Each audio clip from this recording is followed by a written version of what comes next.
ഇന്ന് ഗർഭോ ഞായറാഴ്ച. നമ്മുടെ കർത്താവ് കുഷ്ഠരോഗിയെ സുഖപ്പെടുത്തുകയാണ്. സുഖപ്പെടുത്തിക്കഴിഞ്ഞ് നീ അത് ആരോടും പറയരുതെന്ന് പറഞ്ഞു. എന്നാൽ അതിനുശേഷം അപ്പോൾ തന്നെ കർത്താവ് ആജ്ഞാപിച്ചു, എന്നാൽ നീ പുരോഹിതന്മാരുടെ അടുക്കൽ പോകണം, നിന്നെ തന്നെ അവർക്ക് കാണിച്ചു കൊടുക്കണം, അവരുടെ സാക്ഷ്യത്തിനായി മോശ കൽപ്പിച്ച വഴിപാട് ശുദ്ധീകരണത്തിനായി അർപ്പിക്കുകയും ചെയ്യണം എന്ന് പറയുകയാണ്. പലപ്പോഴും പുതിയ നിയമത്തിൽ പുരോഹിതന്മാർ വില്ലൻ കഥാപാത്രങ്ങളെ പോലെയാണ് കാണപ്പെടുന്നത്. മുറിവേറ്റ് കിടന്ന യാത്രികനെ ശുശ്രൂഷിക്കാതെ കടന്നുപോയ നല്ല ശമരിയാക്കാരൻ്റെ ഉപമയിലെ പുരോഹിതൻ തൊട്ട് നമ്മുടെ കർത്താവിനെ കുരിശിൽ തറയ്ക്കുന്നതിന് വരെ കാരണക്കാരായ മഹാപുരോഹിതന്മാരുടെ വിവരണങ്ങൾ പൗരോഹിത്യത്തോടുള്ള നമ്മുടെ ബഹുമാനത്തെ നഷ്ടപ്പെടുത്തി കളയുന്നതാണ്.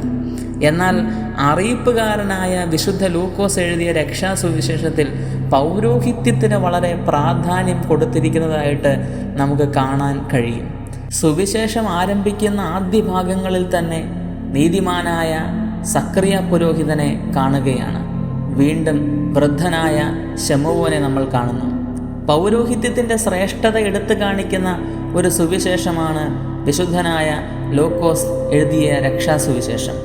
ന്യായപ്രമാണം അനുസരിച്ച് ശുദ്ധീകരണ ക്രിയകൾ നടത്തുന്നത് പുരോഹിതന്മാരാണ്. എന്നാൽ ആ കുഷ്ഠരോഗിയെ ശുദ്ധനാക്കിയത് വഴി സങ്കീർത്തനം 110:4 സഖറിയ പ്രവചനം 6 അധ്യായം 13 വാക്യത്തിലും പ്രവചിച്ച് പറഞ്ഞിരിക്കുന്ന ആ വരാനിരിക്കുന്ന മഹാപുരോഹിതൻ താൻ തന്നെയാണെന്ന് നമ്മുടെ കർത്താവ് ബോധ്യപ്പെടുത്തുകയാണ്.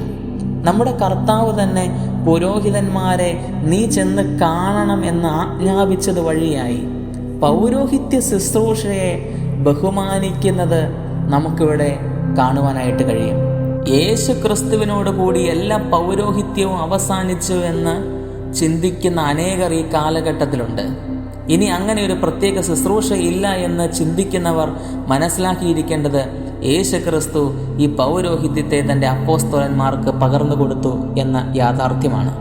കെട്ടുവാനും അഴിക്കുവാനും പാപം മോചിക്കുവാനും രോഗികളെ സൗഖ്യമാക്കുവാനും പിശാചുക്കളെ ബഹിഷ്കരിക്കുവാനും മരിച്ചവരെ ഉയർപ്പിക്കുവാനും വിശുദ്ധ കൂദാശകൾ വഴിയായി ശുദ്ധീകരണം നൽകുവാനും നമ്മുടെ കർത്താവ് തൻ്റെ അപ്പോസ്തലന്മാരെ നിയോഗിച്ച് ഈ ഭൂമിയിലേക്ക് അയച്ചിരിക്കുകയാണ്. ഈ മശിഹായുടെ പൗരോഹിത്യത്തെ പിന്തുടരുന്നത് കൊണ്ടാണ് സഭയെ ഒരു ആശുപത്രിയായിട്ടും പുരോഹിതന്മാരെ വൈദ്യന്മാരുമായും പിതാക്കന്മാർ ഉപമിക്കുന്നത്. കർത്താവ് ചെയ്തതുപോലെ ശരീരം മുഴുവനും കുഷ്ഠവുമായി വന്ന ആ വ്യക്തിയെ സുഖപ്പെടുത്തിയതുപോലെ ആത്മാവിൽ മുറിവേറ്റ മനുഷ്യരുടെ മുറിവുകളെ ഉണക്കുവാനുള്ള ഔഷധങ്ങളുമായി പുരോഹിതന്മാർ സഭയാകുന്ന ആശുപത്രിയിൽ ശുശ്രൂഷിക്കുകയാണ്. പാപികളെ വിധിക്കുന്ന കോടതി മുറി അല്ല ദൈവാലയങ്ങൾ, പിന്നെയോ അവരുടെ ആത്മാക്കൾക്ക് സൗഖ്യം നൽകേണ്ട ആശുപത്രിയാണ് ദേവാലയങ്ങളെന്ന തിരിച്ചറിവ് നമുക്കെല്ലാവർക്കും ഉണ്ടാകേണ്ടതാണ്. പലപ്പോഴും പൗരോഹിത്യത്തിൻ്റെ ഈ സാധ്യതയെ നമ്മൾ തിരിച്ചറിയാതെയും ഉപയോഗിക്കാതെയും പോവുകയാണ്.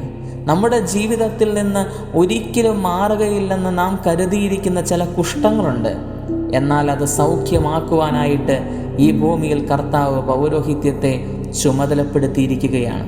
അതുകൊണ്ട് പ്രിയപ്പെട്ടവരെ, ഈ നോമ്പിൻ്റെ കാലഘട്ടത്തിൽ സത്യ അനുതാപ കുമ്പസാരം നടത്തി നമ്മുടെ പാപങ്ങളെ കൈവപ്പുള്ള ഒരു പുരോഹിതൻ്റെ സാന്നിധ്യത്തിൽ ദൈവത്തോട് ഏറ്റുപറയുമ്പോൾ അവർ ദൈവസന്നിധിയിൽ നമുക്ക് വേണ്ടി പ്രാർത്ഥിക്കുകയും ജീവൌഷധങ്ങളായ നമ്മുടെ കർത്താവിൻ്റെ ശരീര രക്തങ്ങളും തിരുവചനത്തിൻ്റെ വെളിച്ചവും നമുക്ക് നൽകും.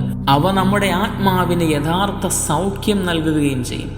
ആയതിനാൽ ദൈവത്തിൻ്റെ പരിശുദ്ധാത്മാവ് ഈ സൗഖ്യം പ്രാപിക്കുവാനായിട്ട് നമ്മെ ഓരോരുത്തരെയും ശക്തീകരിക്കട്ടെ, യോഗ്യരാക്കി തീർക്കട്ടെ എന്ന് പ്രാർത്ഥിച്ചുകൊണ്ട് വാക്കുകളെ ചുരുക്കുന്നു. ദൈവതിരുനാമം മാത്രം മഹത്വപ്പെടുമാറാകട്ടെ. ആമീൻ.